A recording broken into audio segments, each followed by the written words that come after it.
ఏవండి ఏవండి మిమ్మల్నేనండి. విన్నారా ఈ దారుణం? అబ్బా నీకెన్నిసార్లు చెప్పానే నాకు పోయింది కళ్ళు చెవులు కాదని. అదే విన్నారా అని. చెప్పండి, ఎలా వింటాను చెప్పు. చూడండి, ఇంటికి వచ్చిన కొత్త కోడలు మహాగడుస్తుండోయ్. ఇంట్లో అడుగు పెట్టిందో లేదో అప్పుడే అధికారం చలాయించేస్తుంది. నన్ను నా కూతుర్ని ఎంత అవమానించాలో అంత అవమానించేసింది. ఏవండి, ఇందులో మీరు జోక్యం కలగచేసుకుని దానికి తగిన శాస్తి చెయ్యాలి. చేస్తాను చేస్తాను.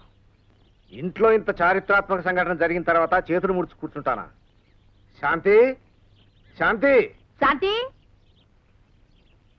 దీనికంతటికీ కారణం పెట్టకూడలేనండి. రాగాని బాగా చివాట్లు పెట్టండి. పిలిచారా మావయ్య? మహామాయ కథ విన్నావా? మహామాయ? అదేం మాయ? మహామాయ, మహాకాళి, ఆదిపరాశక్తి, మహిషాసురమర్ధిని రాక్షసుల్ని చంపడానికి దివి నుండి భూమికి అవతరించినప్పుడు భూలోకం అంతా ఆనందంతో ఉత్సాహంతో పొంగిపోయింది. ప్రజలంతా తన్మయులై ఉత్సవాలు ఊరేగింపులతో నాట్యం చేశారు. ఆ కథ వినలేదమ్మా? విన్నాను మావయ్య.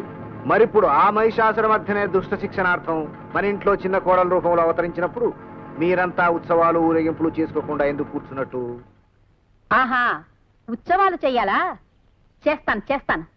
ఈ మహాకాళిని ఇంట్లో నుంచి వెంటనే తీసుకెళ్లరా నాయనా అని ఇప్పుడే చిన్న బాబుకు ఉత్తరం రాస్తాను. రాస్తావు రాస్తావు, ఇకపై నీ పని గోవిందా. రెండు గారు కూర్చోండి, కాఫీ తీసుకొస్తాను. ఇప్పుడే ఇంటి దగ్గర భోంచేసి వస్తున్నాను. అలా ఆఫీస్కి పెడుతూ మిమ్మల్ని చూసిపోదామని వచ్చాను.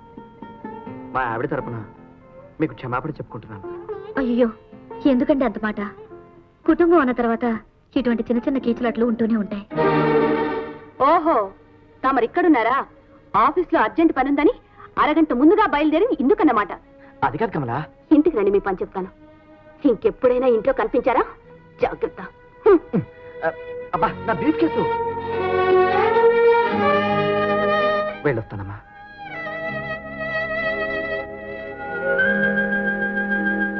అబ్బా, ఏమైందే? పటాన్నీల్లో రాయి వచ్చింది. మావయ్య, ఏమిటమ్మా? నీ కాళ్ళు నొప్పులట్టుగా అక్కయ్య చెప్పింది. లేచి అక్కడ పడుకుంటారా? కాళ్ళు పడతాను. అంత నాటకం. నా కాళ్ళకేం తొందర వచ్చిందిరే. ముందు మీ అత్తయ్య చెక్కిళ్ళు నొక్కమ్మా. నా చెక్కులకేమొచ్చింది? రోజంతా రెస్ట్ లేకుండా ఎవరో ఒకరిని తిడుతూ ఉంటాగా, చెక్కిళ్ళు నొక్కి గుట్టుంటాయి. కాస్త నూనె రాసి మాలిష్ చేస్తే మళ్ళీ మర్నాడు తిట్టడానికి వాడికి బలం వస్తుంది.